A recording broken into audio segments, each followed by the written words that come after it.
സങ്കീർത്തനം 14. ദൈവനിഷേധകന്റെ മൗഢ്യം.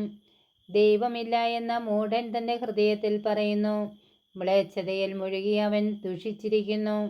നന്മ ചെയ്യുന്നവനാരുമില്ല. കർത്താവ് സ്വർഗത്തിൽ നിന്ന് മനുഷ്യമക്കളെ നോക്കുന്നു. ദൈവത്തെ തേടുന്ന വിവേകികളുണ്ടോ എന്ന് അവിടുന്ന് ആരായുന്നു. എല്ലാവരും വഴിതെറ്റി ഒന്നുപോലെ ദുഷിച്ചുപോയി. നന്മ ചെയ്യുന്നവനില്ല, ഒരുവൻ പോലുമില്ല. ഈ അധർമ്മികൾക്ക് ബോധമില്ലേ?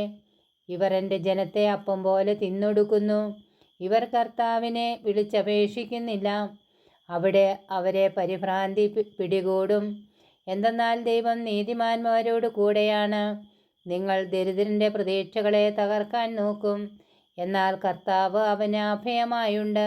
ഇസ്രയേലിൻ്റെ വിമോചനം സിയോനിൽ നിന്ന് വന്നിരുന്നെങ്കിൽ. കർത്താവ് തൻ്റെ ജനതയുടെ സുസ്ഥിതി പുനഃസ്ഥാപിക്കുമ്പോൾ യാക്കോബ് ആനന്ദിക്കും, ഇസ്രയേൽ സന്തോഷിക്കും.